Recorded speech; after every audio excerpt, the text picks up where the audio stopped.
And we're live. We sing for a while. And we're live. You know what's weird is like, there's times where I've said like, we're on the podcast, we're live. Yeah. We're never live. We're never live. We don't do this thing live. We could do it live, but I refuse to do it. Hey, because this is a live recording, tune in today, really 2 days back. Right.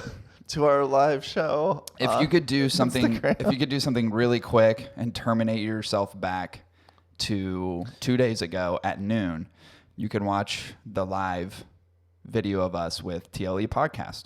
Yeah, if you're Superman, maybe Flash. Podcast Unite. One of that time traveler movie. Yeah. You know, the guy that like loses his wife. She gets hit by a Don't they all? vehicle. Is it the Bruce Willis one? No. Looper?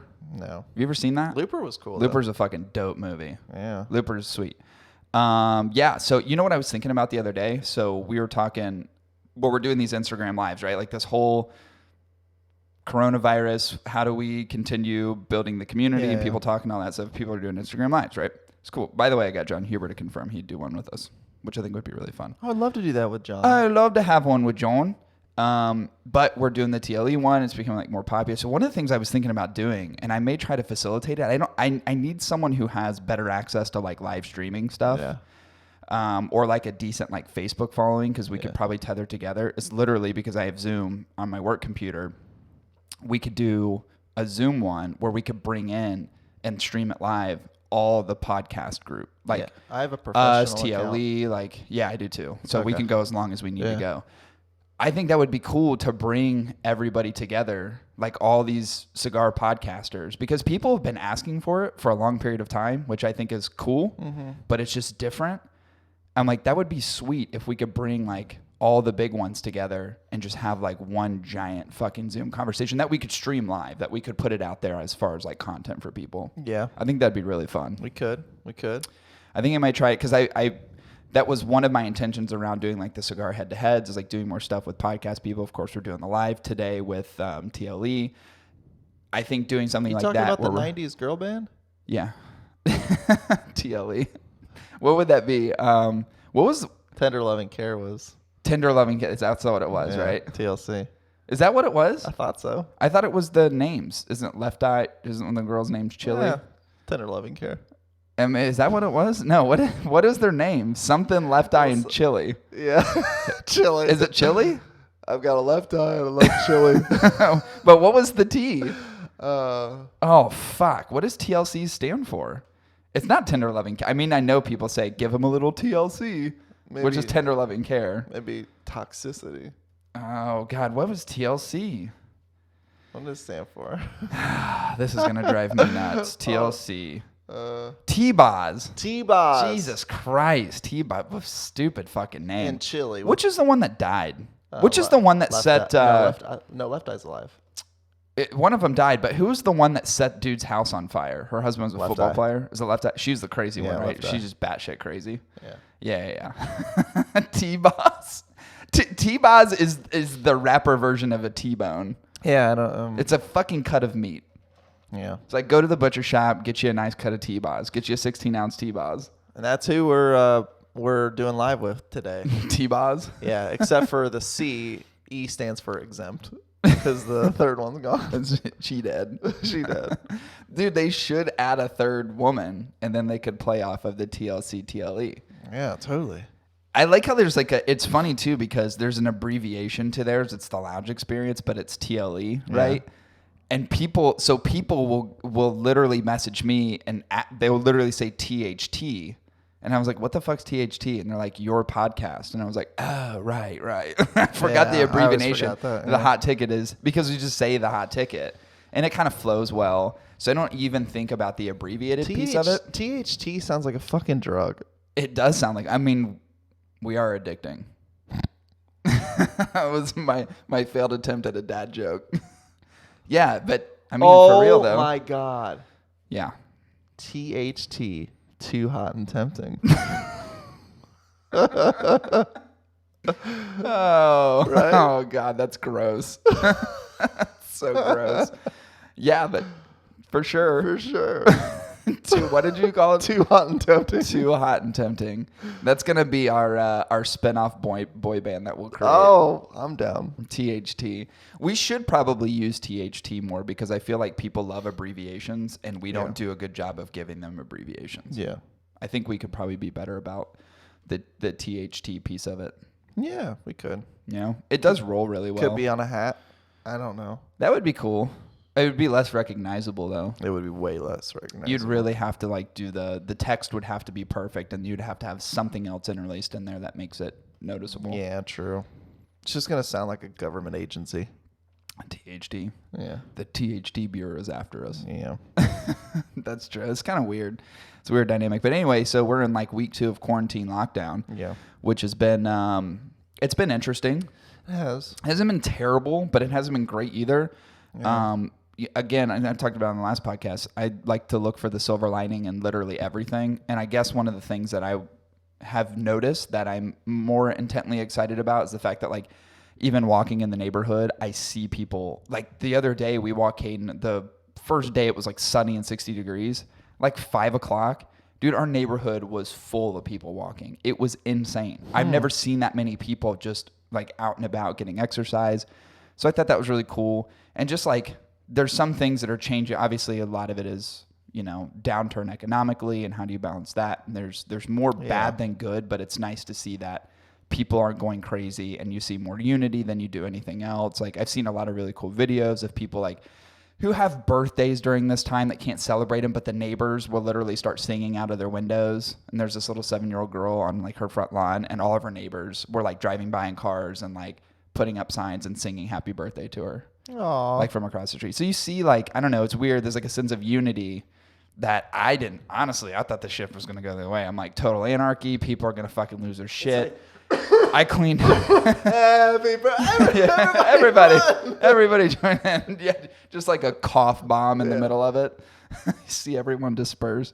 But yeah, it's been all right. I mean, what are you going to do, you know?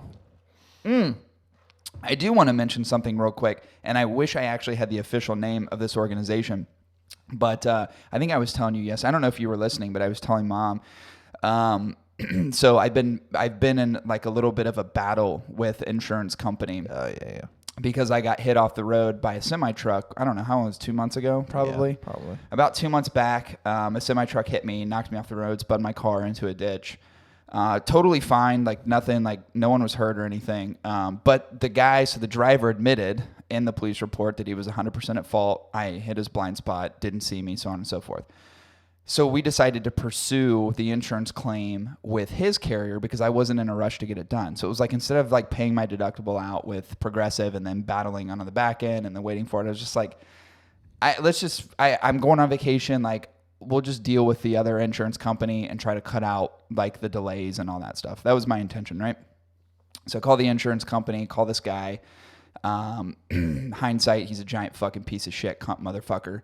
But what happened was they took my statement, and despite all of the evidence and despite a written report that the other driver admitted he was at fault, they are trying to blame me for the issue.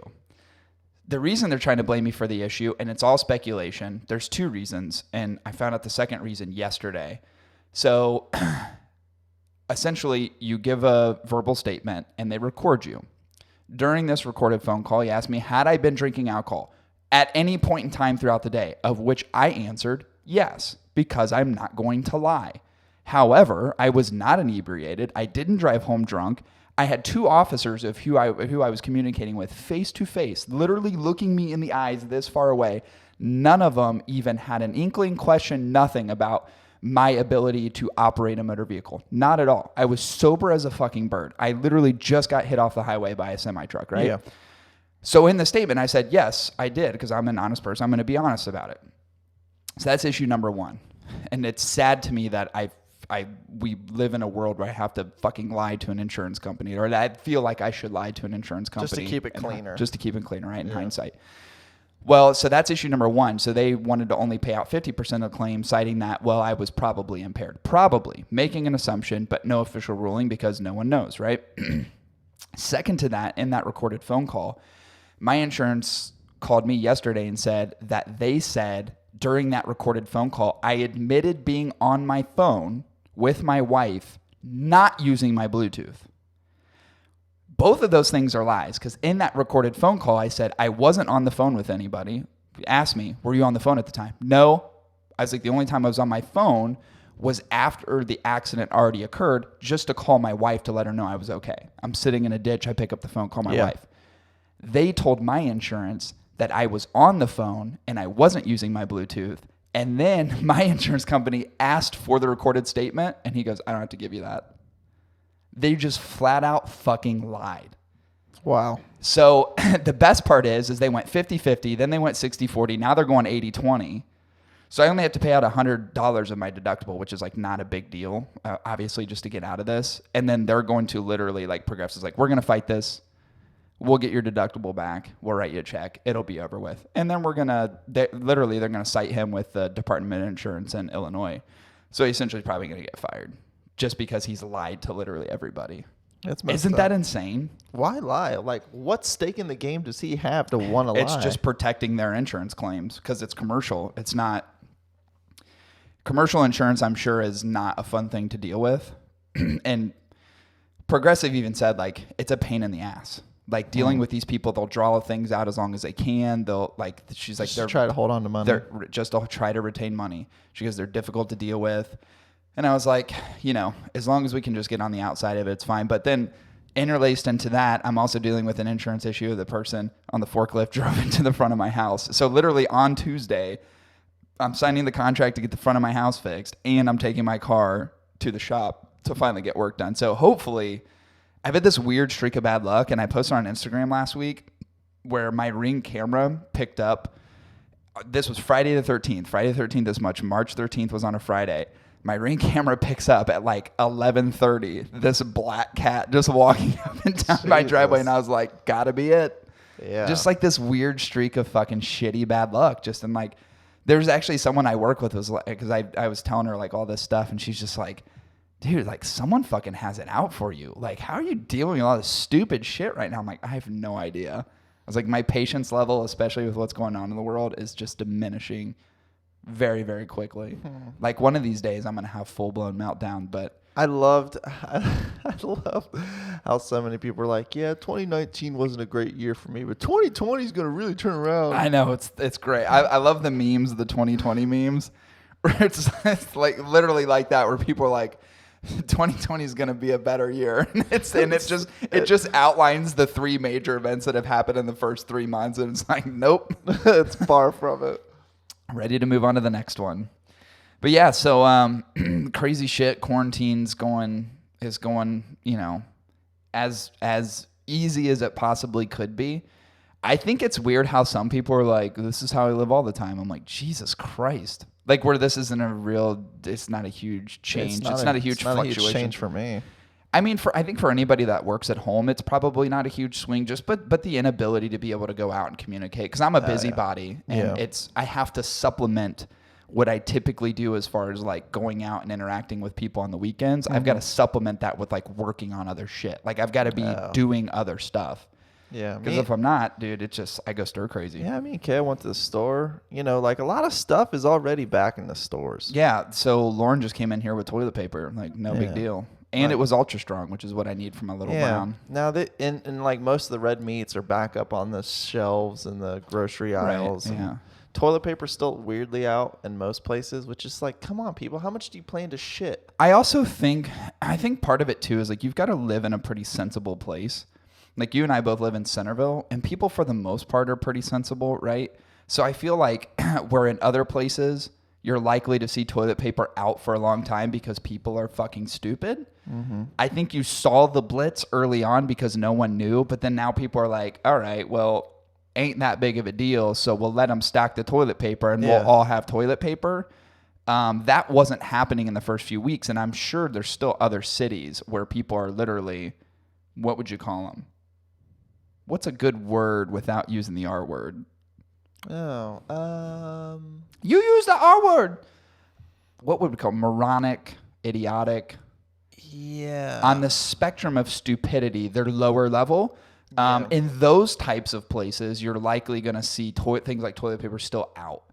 Yeah. But in Centerville, where people are more sensible and maybe of a higher level of intelligence, I think now they're all going, this ain't a big deal. The problem is... And they all have bidets, so there's The that problem too. is you get in this place where people become super selfish and paranoid for the sake of self-preservation. Dude, it's wild to me. And that's when you start seeing these people start ripping shit off the shelves, not even thinking about the greater whole. It's like, what are you going to do with 100 rolls of toilet paper? Yeah, that's a weird thing to What me. are you going to do? Yeah, so I thought that was strange too. Is like, I mean, anybody around here isn't harboring the toilet paper to resell, right? I mean, there's people literally started buying shit and then throwing it on eBay. It's like, well, you're the person that needs to go in all this. And you know what? If you are one of those fuckers that grabbed all the toilet paper, do yourself a favor. Put them in a little baggie, a roll apiece, put them in a bag, and I want you to toss them to people's front doorsteps like a goddamn paper boy. Contribute back. How cool would that be? I mean, someone should do that. Yeah, because it's fucking ridiculous. Now, this was interesting. But I bought a lot of popsicles, and I love popsicles. Popsicles are the shit. This is kind of related to that. And I love this guy. So I don't know, anybody listening to this right now, Michael Rubin, who is the guy who owns Fanatics. Yeah, the guy that made the Reuben sandwich. Right. Yeah. So Michael Rubin is the owner of Fanatics, which is a licensed reseller for like NBA, NFL, MLB. Oh, gotcha. So if you go to the Fanatics website, you can buy all their jerseys. That's where I get all my jerseys from, right? And he owns like all the sub stuff for that too. It's a very large organization, obviously. Jersey selling is a good business to be in. Well, they're not selling a lot of jerseys right now because there's not a lot of sports going on. So what he did was he reconditioned their production line to take the jersey material and make masks for nurses. So you have all these fucking dope masks now that the nurses can wear, like in the hospitals, that have the cool like fucking patterns on them from the jerseys. That's cool. So they reconditioned their entire production line to take that material to make like good, safe masks for. I was like, that's what I'm fucking talking about. That's what you fucking do. There was a rocket company that stopped on their production of creating these rockets to use their materials to create goods and products for. It's fucking beautiful. Yeah, I was like, that's what it's I'm talking beautiful. about. When I see people doing that, even to like a consumer degree, like I've seen people using their sewing kits at home and material to like make masks for nurses, and they're dropping them off at local hospitals and stuff. Like, I love the idea that you know what? I'm surprised by people. This is some like Batman shit, specifically, what was the second Batman that was released in the newest series? So you have Batman Begins, and then there's the one with the Joker. Knight? Is it Dark Knight? I think so. So it reminds me of Dark Knight. It reminds me of the end of the movie where he's trying to get the two boats to blow each other up, and then none of them do. Like, that's the situation we're in right now. No one's willing to blow up the boats. For selfishness. Everybody is like trying to band together and say like, dude, we're all in this. This is the first time in my lifetime where literally something has affected the entire world. That's fucking crazy. And if you're the one with all the toilet paper, you're that ass whack that's on the fucking second boat in Dark Knight that's like, but it's just a boat of prisoners. Right. You're that fucker. You're that fucker. You need to go. Those people need to go. But what is sad is like over in the Middle East, they're whipping people with those fucking sticks. That's some crazy shit, man. Like, people are out on their mopeds and like these guys are just walking up and beating them with sticks. Yeah. That's aggressive. But also, it's the Middle East. I know. I don't know what to say other than you kind of expect it.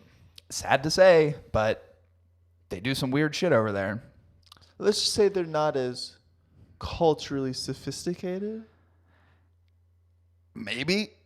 That's the same thing with those Asian wet markets. That's the whole reason this shit exists, is because culturally the shit is just out of whack. And I'm not saying you blame Chinese people as a whole, but you also or as an individual. Right. Like, I think what you have to do is reassess, obviously, given this pandemic, you need to reassess what is hygienically sound in terms of like food practices, right? They need some sort of heightened regulatory process, which I promise you will for sure come into place after this is all over. Why don't we just start having sex more like with other races? Think about this for a second. I know we're starting to. Look at Tiger Woods. I know we're starting to. making a bunch of mulatto babies. It's actually good. But it's like dog breeding. You want more mutts. But the thing is like when it comes to combating viruses from other parts of the world, like people that have built immunities to certain things. I see what you're saying. Like interracial, like species type of, like, you know. So I'd read a science article actually not that long ago. We can fight it by having babies with other races. Dude, I read an article. This is probably 2 months ago. That literally was about that. So it was talking about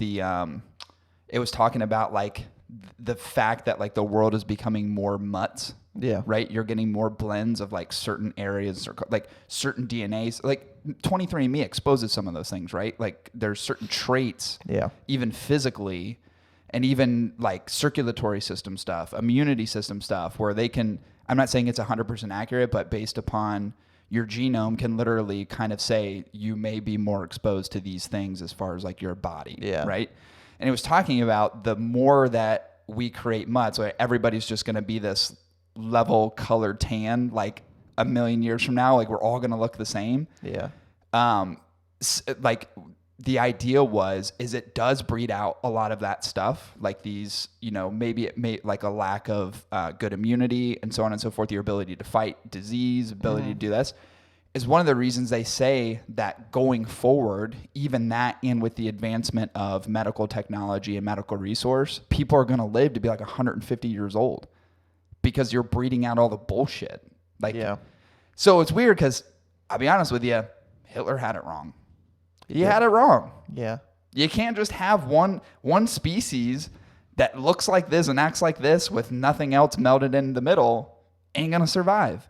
But I do believe in a million years, people are probably going to look very similar. Yeah. And they're probably going to live to be 200 years old. Yeah, probably. Be the oldest motherfuckers ever. Slightly bionic. We got all this like. Oh yeah, you'll have like a fucking metal rotator cuff that's like all, you know, moves and stretches and does weird shit. Yeah, I had a weak left arm, so I had it replaced with this bionic arm.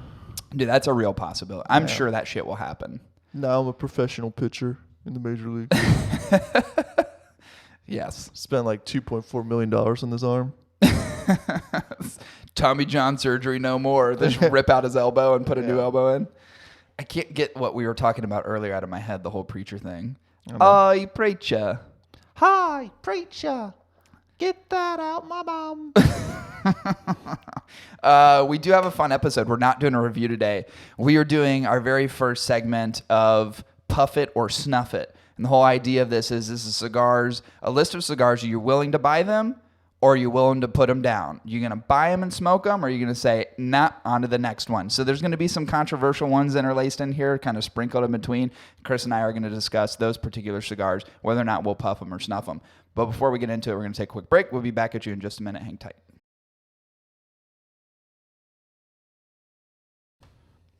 All right, we're back. We're back, and we've got a little puff it or snuff it. Yep. I should have solicited some cigars from the collective community, but I didn't want to. That's okay. I thought this would be a you and I thing. For next time. Yeah, we can do it for next time. I'm going to see how the segment plays out. Certainly the popularity of the episode will let me know whether or not I want to do this again. But I like to do something, I said this a week ago, I like to do more unique things instead of just like having reviews on the site. Because one of the things I want to do more and more, which I'm going to actually start, I may record my first one this weekend, is doing really short reviews that we can post up on video. So people have like a 2-minute review of something, because we get it. Like the podcast is long. You've got to pay attention to it. We really get into the weeds on some stuff. Yeah. But we can do some really short content, quick reviews, and put them out there for the masses that we let up in video quick. And of course, we'll have the interlaced written reviews on the site. So we're really going to start doing more stuff on the podcast that's a bit different. Do more segmented stuff, go back through and do some of the learning things, the 101 type things. So I'm trying to do more and more of that stuff, get back to doing interviews. It's like a good time to probably do interviews, but also kind of a weird time, because I know some people who are like in charge of organizations or factories, or their minds are elsewhere in terms of like what's the survivability piece of it. So I want to be respectful in terms of like, hey, you want to get on and do an interview with us while you're in the middle of this havoc? I'm trying to be sensitive to those things, but definitely want to do more interviews coming up. And there's a few folks that I've already reached out to that kind of putting some things together. So, because those are always fun. Oh yeah. But we do have, we're going to do like another basically redesign of this space. So as if you're watching this, you can see it. This will change. Literally by next week, it'll all be changed. Yeah, Cory right now is going with the whole South Beach like swingers club vibe. Yeah, for sure. I like the purple. So I think I'm probably going to change it every episode, like a different color. But Chris and I, we're going to have a newer color theme and like a long-term piece of it, which I don't think we've said on here, is going to be a redesign to the site, which is going to be themed out not only differently in terms of like the text and the content, but the color scheme as well is going to be different. Mm-hmm. So what you will see in the new color scheme in terms of the video on the podcast is going to be closely represented to the color scheme of which we are going to use on the site going forward. Yep. So we're going to start branding that and putting it out there. You'll get used to it. And then when we make those changes on the site, it'll all kind of, you'll see how it all fits together. Oh, now it makes sense. Now it makes sense. Why are those wild, crazy colors? You'll see them. They're really very bright and crazy. Very bright. But I like it. It's pretty sweet. I think it's going to look cool. Mm-hmm. All right, let's get into it. This is going to be our first episode of Puff It or Snuff It. We're going to decide on a collective group of cigars or whether or not we think, and it doesn't have to be cigars that we've smoked. These will be ones that we're familiar with on the market that we can look up, that we can say, hey, this is what it is, what it isn't, and we'll explain each one of the cigars and what it means. And then we decide, hey, based upon what this cigar costs, based upon what it is in the community, are we going to puff it and smoke it? Or are we going to snuff it and murder it? Yeah, well, yeah. Whenever you use the word snuff, I just imagine someone taking a pillow and just putting it over their head. I know. That's literally what it is. Like snuff it is like to murder or to put down. It was funny too because I was like, I like the idea of like doing some of the theme type stuff. And I was like, puff it or I was going to say smoke it or joke it. Not as funny. Yeah. And I was like, puff it or snuff. It's pretty good. Yeah. I think it's good. Snuff also. Oh yeah. Term to get some of that booger That's sugar. True. All right, let's get into it. I have no particular order on mine. So I'm gonna pick one and then we'll just move to the other ones. Okay. I think the one that I want to start with first is the Dunbarton Tobacco and Trust Sobra Mesa Brulee, which is they have the original Sobra Mesa, which is a fantastic cigar. I would say probably one of my favorite go-to cigars in 2019. I actually wrote a review on it, but I haven't posted it yet, but I'll get there. The Brulee is the Connecticut version of that, which everybody says has a sweet tip. I haven't had the Brulee yet, but I've heard controversial things about it. Some people saying it's the best Connecticut they've ever had, and some people go, fuck this cigar. Like, I don't know why it has this interlaced sweetness to it. It's not a good cigar. And because it comes at like a $13, $14, or roughly in a median average $13.50, is it worth picking up given what it is in the marketplace? There was a lot of hype created around this cigar in 2019. So Chris, given what the market has said about the Brulee, would you pay $13.50 for something that has a sweet tip, that may have some interlaced infusion in it? And also, by the way, it's a Connecticut shade, which is something you and I both don't really go after. No. Well, as I said on my latest review, me and you are explorers, right? Mm-hmm. And for us, Dora type, actually. Our exploration is purely just the price of a flight ticket. Sure. And the flight ticket for this one is $13.50. Mm-hmm. Would I do it? I do feel like, I have dabbled in the infusion. I have dabbled in the sweetening. Now, I don't want to say this is infused necessarily. I know. But I've dabbled in the sweetening of a cigar, mainly a Drew Estate acid. But secretly, you love a good acid. I love a good stanky acid. It smells so bad. Yeah, they're gross. I think I would. I think this is one of those ones where it's worth the risk. This isn't like diving into the ocean. Right. It's kind of just like playing in the surf a little. Yeah, okay. Yeah, that's fine. Yeah, I think I'd do it. I agree with you. I think I would too. I think I actually have wanted to smoke it because when people challenge to say that this is probably the best Connecticut shade they've ever had. Yeah. Well, then I go, well, I must try it. Because it's sweetened. This has to, I know. So that's the whole thing is like, It has it's flavor got that now. sweetened tip to it, which I think if you're a traditional cigar producer, you're probably looking at going, really? Like, you're going to do this thing? Yeah. But then you think someone like Steve Saka, you make a cigar like this and you go, well, I'm going to do something a little different. I'm going to do something and expose something else in a cigar that I can create. And there's no doubt that this guy knows his shit about cigars. Obviously, he's made some of the best stuff on the market currently. But this one was kind of a controversial one, which is why I wanted to bring it up. I think I'm with you. I think even with the 1350, I've got to explore what it is. Yeah. Well, I got one here for you, Cory, and this is another, I want to say, pretty controversial. Mm-hmm. And really it comes down to the accessibility of what you get. Mine is the Cohiba. I like blended the two words. It's the Cohiba Behike. It's the 56. 52. Oh. Robusto. And what's crazy about this one is this is one of the most famed Cuban manufacturers in the world. Sure. And The most famed. And they are known for having some of the most steepest of prices for their Cuban tobacco. Right. And the Behike lineup is traditionally one of the most expensive. Yeah. Now, with that comes a certain amount of prestigiousness, right? Mm-hmm. Hard to get your hands on. Right. But this thing comes at a freaking over $100 price tag for a single. For a Robusto. So what you're asking me is puff it or snuff it. But it's got medio tiempo wrapper leaf. I'll put it this way. So we've already said 2 episodes ago, we were talking about certain brands. We were talking about Cohiba. I know we were talking about some of the stuff that is more accessible in the United States as far as produced in Nicaragua and so on. But we also talked about the traditional Cuban brand, one of which I said was highly overrated for what you get. Now, I'm not saying I would never smoke a Behike, but if you're asking me whether or not I would go out and purchase one to smoke it, knowing the things that I know, I'm going to have to snuff this one. And here's why.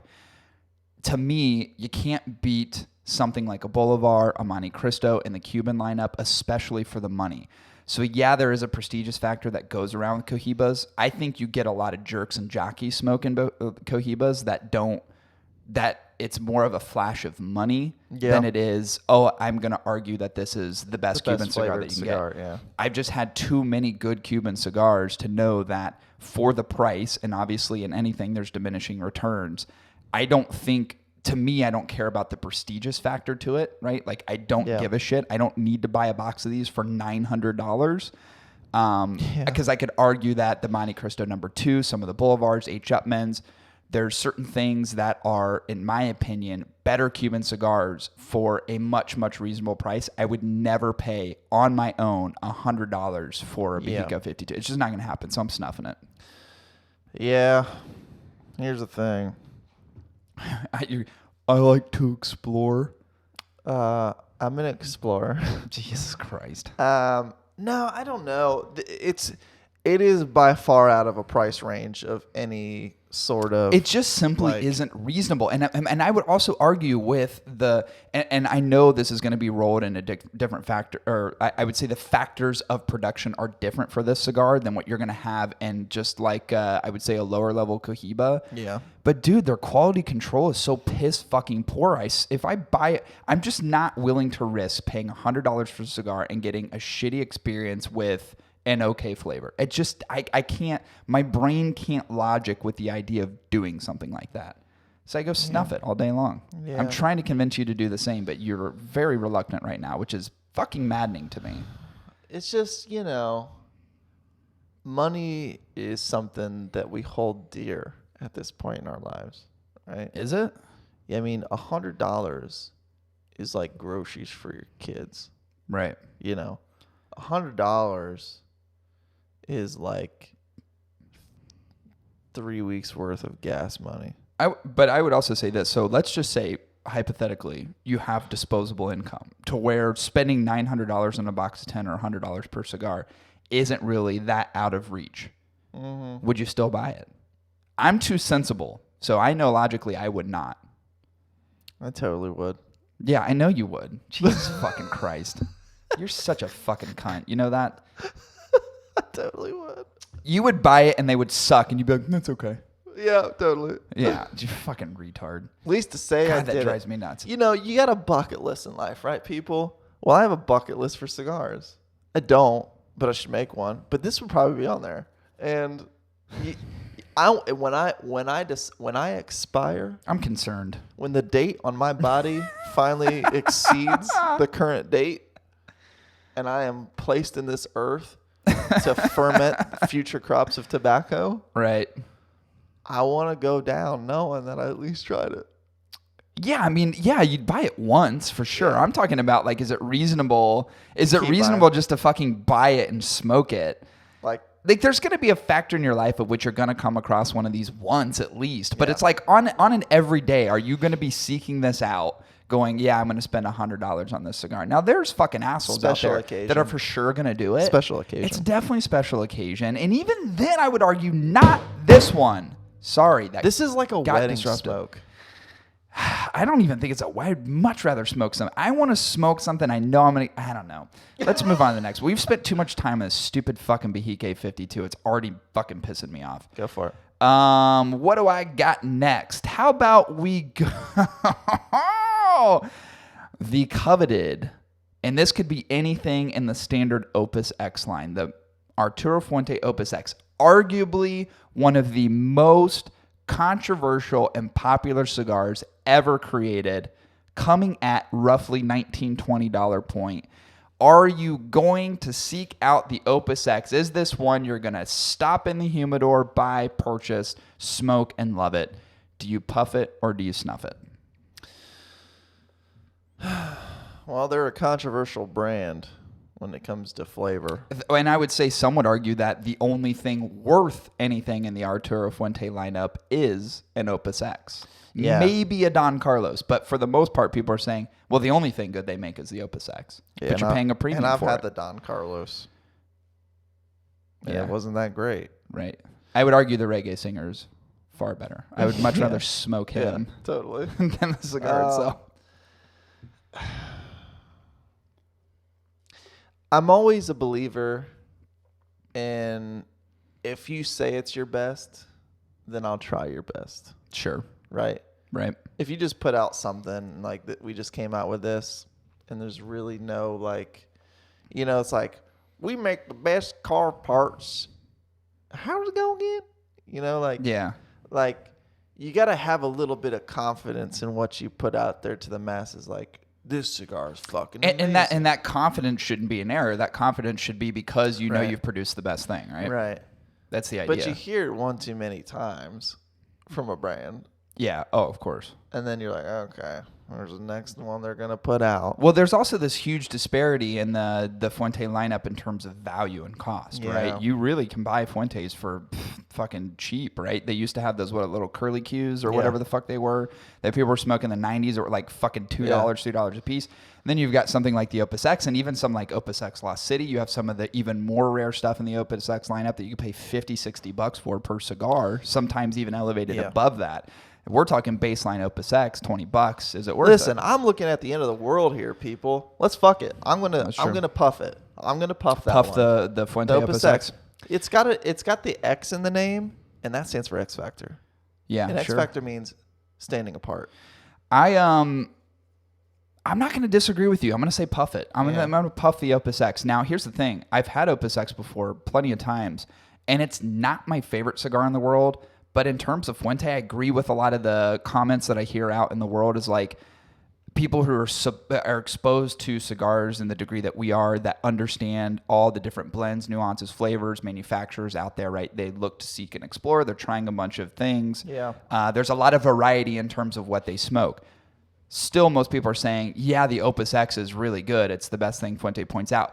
But they will also be quick to point out, even though it's one of the best things Fuente puts out, in the grand scheme of all these other brands and cigars, they would argue that it may just be a little flatline. It's probably more neutral in terms of it's more like a baseline value cigar because there are things that I think are so enriched in flavor. And then you talk about quality control piece of it as well. You interlace all those things together and you look at the price point variable being close to $20 for just an Opus X.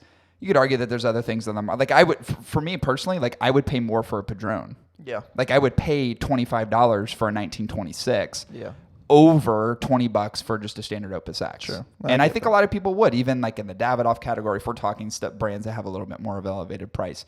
But I will say I would puff it for sure. Yeah, puff the Opus X. Well, bro, join me on the edge of the cliff for this one. This next one is made by my father, and it's called The Pipe. My father, your mother. What you need to understand about this cigar is that it is a cigar shaped in the form of a smoking pipe. So it has seen this dude so before. it has an funny. elbow. Dude, you know what it looks like? It looks like those people who have to, like, they get a shark bite and they have to amputate their arm just above the elbow. That's what it looks like. And would you know, this thing, they don't know what's in it. They don't disclose what's in it. Yeah. But it comes at a price point of $40. Yeah, that's interesting. Now, do you puff or do you snuff it? Now, this one's an easy one for me, and here's why. I don't like gimmicky cigars. And that's exactly what this cigar is, right? Yeah. No intentionality in terms of, obviously, if you're creating an elbow in a cigar, you know that from a smoking experience, really right? Weird. Like shit's gonna fucking burn. Look at it already, like right. The elbow didn't even burn right. Right. So we know that there's gonna be created construction issues and burn issues with a cigar. So automatically, I'm turned off by it. You also know, and you factor in my father, and they make some great cigars, either for sub brands and under their own brand. Some of the best flavors out there. I mean, my father's cigars I love. You know that intentionality doesn't exist with this cigar. This is 100% definitively a gimmicky cigar. Just to try something. And for $40, I'm 100% snuffing the fuck out of this cigar. If you want a pipe experience, buy one for less than $15. Which you could do. And you could buy tobacco for less than $5. Yes. And you could literally pack that and smoke a pipe. I think this is one of the most obnoxious creations that my father could have put out, and I'm actually disappointed in the fact that I love a brand so much that they actually put something stupid like this out. I would have to agree with you. This is a snuffer. This is definitely a snuff. It's a snuffer. Yeah. But that was a good pick. I love that pick. That's a fucking great pick for this controversial episode. Because I think we both know Little Elbow cigar that neither one of us were going to go, oh, we definitely want to try that. Yeah. I think it's so fucking ridiculously unreasonable to create a cigar like that. It's maddening to me that even my father, I think my father did what Drew Estate did, and they're like, how do we take all these shitty components we've swept on the floor? Let's pick them back up and recondition them into this really stupid thing. Yeah. Fucking retarded. God, my father, just severe disappointment. But I also get it too. Let me move on to my next one, which is going to be, let's do the Aging Room Cuatro Nicaraguan Maestro, which was a Cigar Aficionado's number one in the top 25 of 2019. I was like, that name does sound familiar. Comes in at $11 price point. Now, I've smoked this cigar. Do you think, given what you know contextually in the marketplace, because here's what I will say, and this is just my opinion, I think this year's number one for Cigar Aficionado was probably the most lackluster I've seen in a long time. Meaning that I think most people would argue not deserving of the number one spot. Not saying it's a terrible cigar, but also not deserving of number one. I could argue that there was a bunch of cigars that made it in the top 25 that I would certainly, given the fact that I've experienced the cigar, would put above it. Do you think it's worth puff it or snuff it $11 for something that was pretty lackluster, I think, in terms of its fanfare, receiving the number one spot in Cigar Aficionado? Well, I've had the Aging Room Cuatro. I believe it was the Cuatro. Isn't there just one called the Cuatro? Yeah, so this is the Cuatro Nicaragua Orange Band. So I wonder... Maestro. I wonder, and I didn't really care for that cigar, so let me preface that. Now, obviously, blends can be improved. You can slap a different name on it and throw Nicaraguan Maestro on there. But it is at $11 price point. Right. And I've heard good things about Aging Room. I've never really been a firm believer or follower of Aging Room. Yeah, I haven't either. It's like I did when I would say like 3 or 4 years ago, I was more apt to smoke Aging Room than I am now. Like for me, that's like if I see it on the shelf, I'm kind of like, leave it. But I have a gut instinctual feeling that I would smoke it once to try it, because I will try it. Yeah. But I feel like I will never go back to it. Same. So I've tried it and I haven't gone back to it. And it's not even because the whole thing for me was, it wasn't so much, okay, does this live up to what Cigar Aficionado put this in terms of whether or not this is worth it, not worth it, in the category of, oh, it made its number one spot. What do we think type thing? Just to me, it was kind of a flatline cigar. I just don't think it was that dynamically good. I didn't hate it. They'd imparted some decent flavors, but even when I started calibrating with other people, like even at the Cigar Lounge, we're talking about it because they sell it at B&G's. I think we all kind of came to the same conclusion and decision on the cigar. We say it's not a bad cigar, but how in the fuck did it achieve number one? And I think the collective community thought the same thing, and also would argue other things laced in that top 25. They go, well, how is this not above this Quattro? Like, how is this not above this aging room? So I would say, I'm saying puff it, and I'm saying puff it because it's a reasonable price. Yeah, puff it. And I will say puff it just to explore the idea that, hey, aging room did make number one, and it made number one for a reason. There was obviously, through the review process and through what Cigar Aficionado does, kind of put a platform out there for it. I say it's worth puffing, but I would also argue, and I agree with you, you're likely maybe not going to pick it up very many more times after that. Yeah. Like, before we get into another break, Yeah. I've mentioned this on a previous podcast, Andalusian Bowl. Tons of fanfare. Everybody's still reaching for it. Everybody wants to get their hands on it. They love the imparted flavors. It was a worthy number one and still has the created hype around it. Like, still, it's years later, it still has that attachment. This one fizzled out. As soon as it hit, it was like gone.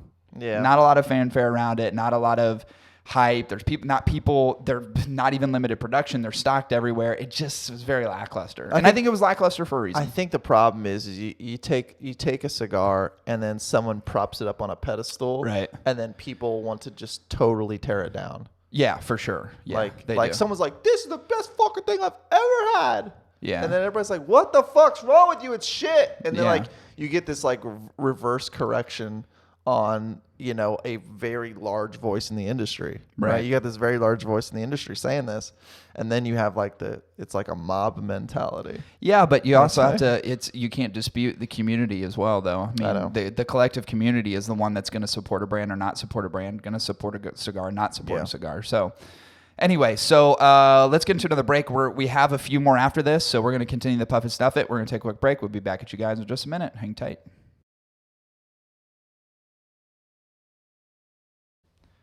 All right, we're back. Welcome back to the Puff It or Snuff It episode. 3 breaks. 3 breaks. I knew this was going to be a little bit longer, and that's okay. That's okay. We can extend these out. It's fine. Yeah. I feel like if you're not willing to listen to a little bit over an hour, go fuck yourself. Yeah. But also, keep listening. Sure. All right, so we're both saying puff it on the aging room Quattro Nicaragua. Okay. I just have a gut feeling I'll never go back to it. I think it's like a puff it once and then snuff it. snuff it forever after. Yeah. All right, you're up. Corey, I think you got a great list here. Yeah, I think it's been pretty good so far. Let's fucking be even more daring than we've been. How do you get more daring than that My Father fucking elbow bend? Brother, there's not a little company, a big company called Partagas. Yeah, it's said both ways. They have one of the strangest cigars you can get your hands on, and it comes at a price point of nearly $90. This is the Partagas Calibres. And let me just describe the cigar for you. It's not like your traditional Vitola, cylindrical in nature. No, it basically looks like a rope made out of tobacco. Mm-hmm. You've got 3 strands of lightly packed cigars that intertwine and wind each other. Right. And then they're tied at both ends to actually hold it together, because if you didn't do that, it would fall apart. Right. And it's $90. Let's just say that. It's $90. But it's made by a good company. They say rich in flavor, earthy, leathery taste, some pepper, but mild as well. Here's the thing. It's basically just 3 Corona Gordos. Just roped together, lightly packed. So you're not even getting like a fully packed cigar. Yeah. And you've got to cram this fucking odd shape into your mouth for $90. And then you got to smoke on this thing and watch it go out in multiple sections of the cigar for $90. Right. So ridiculous. With flavors that I can get pretty much anywhere but for $90. Right. What do you think, bro? Do you think this is one of those ones you get just to show off and smoke it? Or is it like, this is stupid? Now, this is a Cuban cigar, right? It is a Cuban cigar. I love, Partagas Cubans I actually very much like. But I think, and I know why they created the cigar. So this isn't an untraditional thing. It's just something that's, it's different in appearance.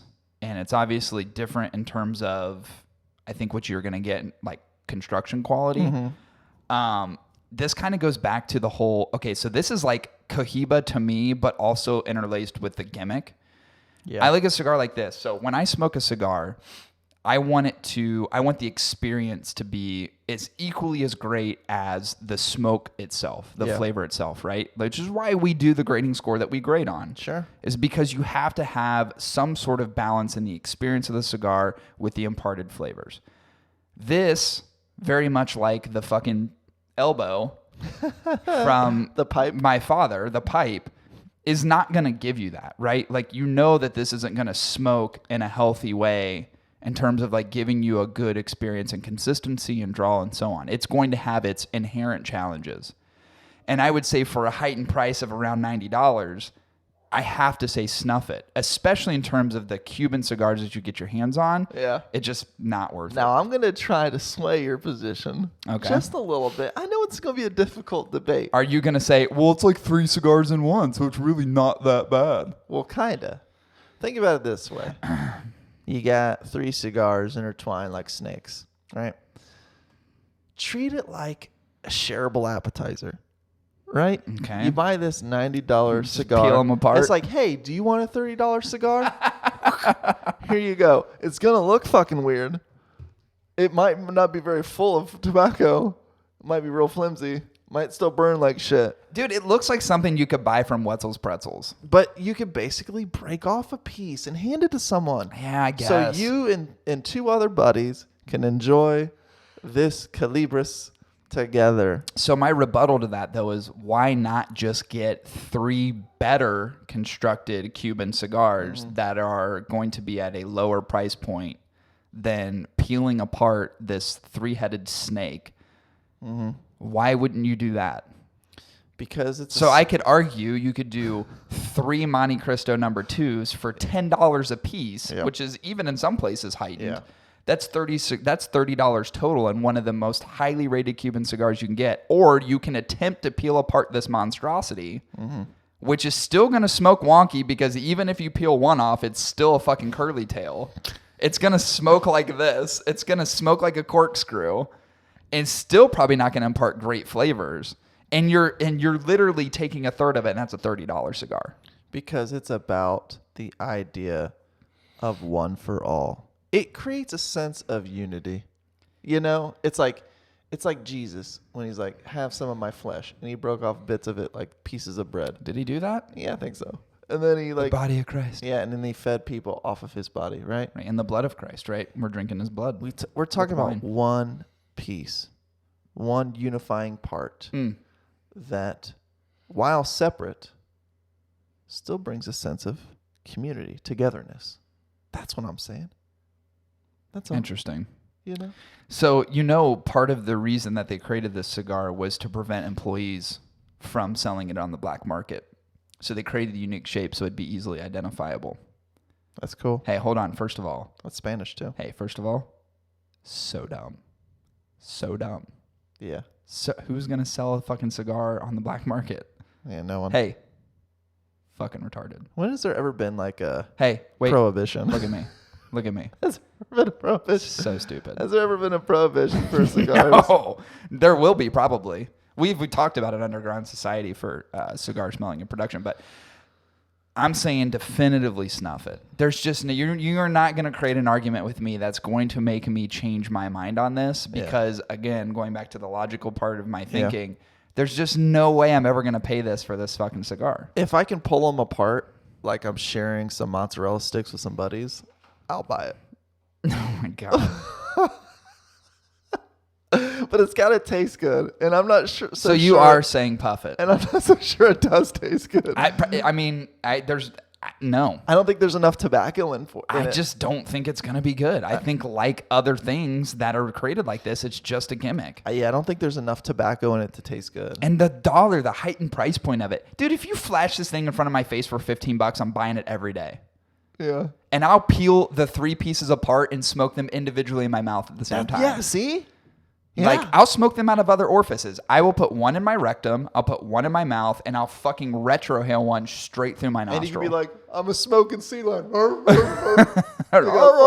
fucking dust. I'd be all about it at a lower price. But dude, $90? They do have cheaper. Ain't They happening. do have cheaper Calibras on the market. Right. But this one's up there. But this is the one, though. Yeah, like this is the one. This Yeah. is the one. I'm definitively saying Snuff it. I'll you know what? Because I doubt I can pull this apart without shredding the wrapper on it to like share it. Yeah, there's just no way. I'm gonna say Snuff it. The fact that you aren't even saying that as a definitive concerns me. Where you're like, I'm like, dude, if it ain't Snuff it and move the fuck on, you're wrong. Period. All right. What do I got up next? Let's see what we've got in the old bankaroo. We've got 2 left for me, and then it should be just 2 left for you after this, correct? Let's go with the Gurkha His Majesty Reserve. Gurkha His Majesty Reserve is a very highly touted cigar in terms of cost.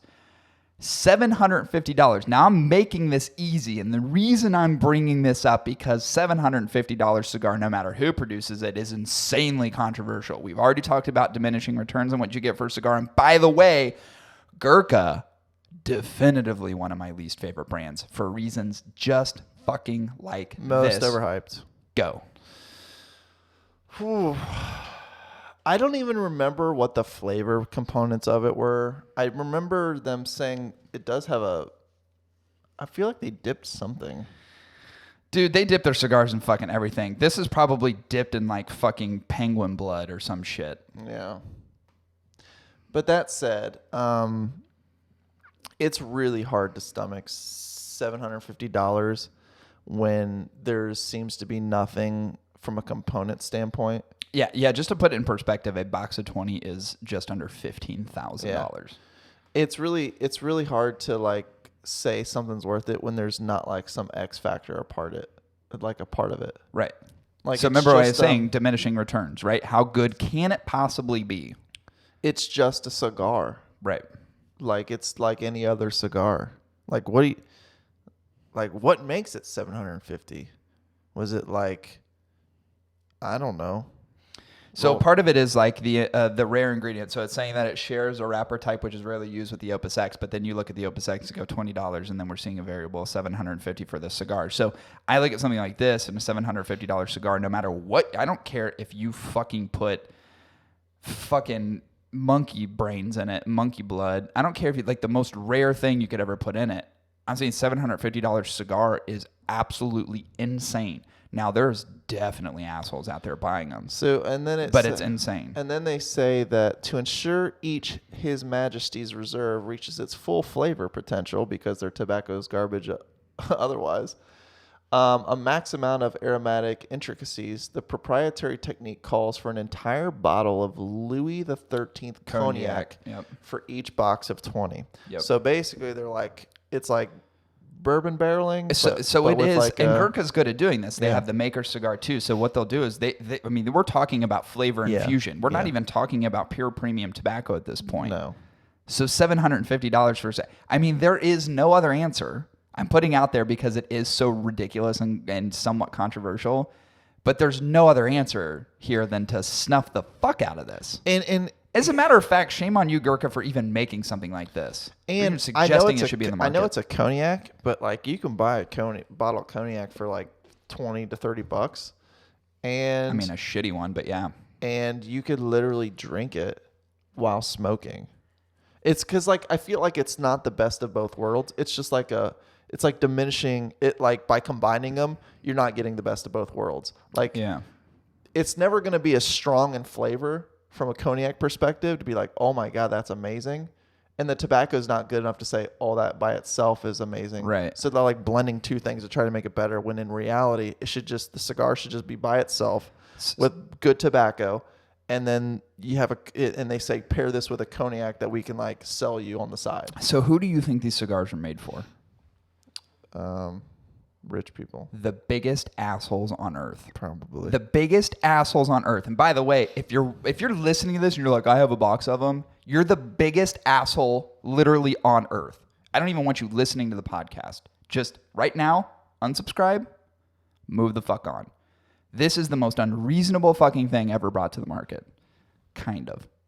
This infusion process is unique that it does not take away from or mask the tobacco's natural characteristics. Bullshit. Rather, the end result is complementary, cohesive, and completely indulgent. Not possible. I don't believe it. Not possible. You know what I'm going to do? Do you ever remember that episode of Family Guy where like Stewie travels across the country? Like he hops on all this planes, goes across the country, and then he goes and like smacks someone in the face and then walks away. Yeah. I want to do that to whoever's responsible for creating this cigar. I want to know their address. I'm going to fly across the country. I'm going to meet them and greet them at their own home, at their door, and then I'm going to backhand them in the face, and then I'm going to walk away. This to me is such a fucking stupid thing to bring to the market. The gimmick around this cigar and the fact that there's people who actually fucking buy this and smoke it and who are probably like, best cigar in the world. You're a fucking asshole. You're a fucking dickwad. Snuff it. Snuff it, snuff it. Snuff it again. Snuff it more. Snuff it and then fuck it in the ass and then snuff it one more time. Yeah, this one's a really hard one to stomach, especially for people that typically don't like a slightly impaired natural cigar profile. Oh my God. When you add something else to it that is like... I picked this and I'm pissing myself off. Yeah. I'm sweating right now. I'm so angry. I would rather just have a good cigar and then drink a cognac with it.